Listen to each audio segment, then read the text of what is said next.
I want to move on now to an overview of your first year, with a view to giving you a glimpse of how your options for years 2 and 3 might work out. In all 3 years, we like to give our applicants maximum choice while still maintaining a balanced diet of modules.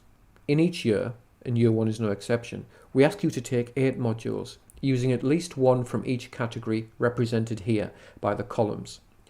There are very few compulsory modules, and they do vary from programme to programme. It's worth saying here that music technology applicants have 4 specific compulsory modules. The others have fewer. And it's also worth noting that these modules are all outlined in detail on our website and in our online brochure, which can be found on the music department webpage. So, in the texts and repertoires column, we have an introduction to classical music history, intro to pop music history, introduction to sound and media, history of electronic music. We also want to make sure that you get a lot of different contexts and approaches, different ways of thinking through these repertoires. So we have things like music in context, tonal harmony. These are more music theoretical modules, pop music theory, exploring music's construction. We have modules in industry and vocation, and in the first year this is one which is compulsory for classical and popular students. In the final column we have performance, sound recording and production, introduction to sound and technology, introduction to logic, composition, counterpoint. There are 3 modules in there which are compulsory for music technology students: sound recording and production, introduction to sound and technology, and introduction to logic. In years 2 and 3, you start to specialise, going into more depth, still taking 8 15-credit modules. For the most up-to-date list of modules, it's best to always look at our website, and as I'm scrolling here, you can see some of the range of modules we have available to all students in the department. If anything grabs your attention, do have a look on our website and read some of the details about that module and get in touch with the lecturers or myself. It's worth saying that these modules all have different structures in terms of the mode of delivery and assessment. But in very general terms, here is the kind of direct contact time for each module. For each module, you typically expect around 2 hours of lecture time, where the whole group is learning together. Sometimes 1 or 2 extra hours of seminar time when you're in small groups, perhaps a reading discussion and a workshop of one of your favourite compositions, some exercises perhaps. It really does vary. At least once a term, you'll have tutorials, which are more like one-to-one appointments with members of staff, or sometimes in small groups. These are usually for feedback on your projects or to discuss your current work. It's very common to have these in modules like composition and technology, which are always taught in small groups. All staff have a dedicated drop-in session twice a week when you can go along and discuss your work with them. There'll be some time out for your independent study, so the musician's time quickly gets eaten away with rehearsals, extracurricular ensembles, instrumental practice, studio time, concerts and workshops, etc. The musician's life is very full. We also have online support materials for all of our teaching. We video capture most lectures and upload everything from course readings to PowerPoint slides. We have discussion groups online too, and students create their own wikis. You usually have your coursework submitted online, where it's marked and written feedback given through this same portal. Each student is given an academic advisor, someone who they see quite regularly to discuss their progress, module choices, working patterns, etc. It's worth spending a moment discussing performance, as this is something that's quite special to us. Not all students choose to take performance, so if you don't personally like performing, you can have plenty of other options for practical music making, and you can get loads of experience performing in any case outside of the course structure. But for those who do want to take performance, here's how we do it. We provide around half an hour of tuition every week with your one-to-one tutor, who is somebody from our large roster of local professional practicing musicians.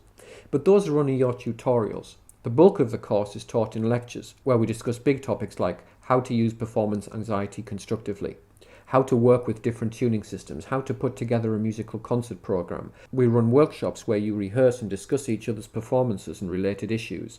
We offer masterclasses when visiting professionals will help you. It's vital that students go and see as many concerts as possible, and we get our students to listen to these critically, writing program notes, reviews, and even putting on lunchtime concert series or gigs in town. There's so many things covered by performance that it's impossible to go through everything here, but this should at least give you an idea. By the way, we're live streaming some of our Wednesday lunchtime concerts on Facebook Live, so do also check out our website for details about the lunchtime concert series. A huge part of your degree and a wealth of musical experience comes from the campus and city musical scenes. There's a student society called LUMS, Liverpool University Music Society. This is the first group that you should join as a student. LUMS is an umbrella group that organises the different musical societies listed here. However, this is the tip of the iceberg, as there are funds to establish new groups, so new societies are always coming and going, from barbershop groups to laptop ensembles. If you want it and can do it, and there is interest, do it.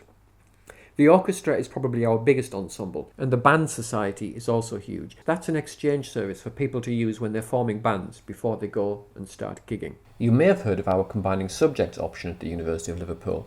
This allows you to take music as a 50% component of a degree, with the other 50% of your degree coming from a range of programmes across the humanities and social sciences. Follow this link if you're interested in learning more about what combining subjects can do for you. There are also options to take music as a 75% pathway, a major, with a minor in modern languages or game design studies. A new innovation to mention is our Game Design Studies pathway, which is an exciting new provision available as 25% or 50% component within the combining honours structure. Sample modules include immersive media and virtual worlds, music and gaming, the philosophy of play, spatial designs and games. Together with the modules that we offer in music and games within our music department, that makes an extremely strong package. So just to recap on the four main programs that we offer here, we have Music W300, which is our classical course really, though you can take all of the different modules that you've seen available today. We also have W340, which is our popular music strand, although again, you can take any of the modules as well as part of that you've seen today. For the students who really sit on the fence between classical and popular worlds, we have our W301, Music and Popular Music. In addition, we also have W370, Music and Technology, where you take 50% of your degree in music technology options and 50% from any other modules within the music department. We've written there on the screen, do I have to decide now? Well, it would be a pointless question if the answer was yes. You've already decided, presumably. You've already applied, many of you. If you now decide, well, actually, after watching this presentation, I'm thinking I might prefer to take one of the other courses, then do drop us a line. It shouldn't be too late to change. Changes we can't guarantee it, but they can often be made, even at a very late stage. So do get in touch if you are thinking, perhaps, is this the right course for me? All of these courses essentially have the same entry requirements up to a point. We always ask for 3 A-levels, if you're taking A-levels, and those will be A, B, B. The equivalent for people who are taking BTECs is distinction, distinction, merit. If you're taking our music program or our music technology program, we ask you to have a music-specific qualification in there. We will also take grade 8 with distinction in lieu of, say, a grade A, in which case that would mean we would offer you 3 Bs. That can be a grade 8 in ABRSM, Trinity, Rock School, or a variety of other music performance grade providers.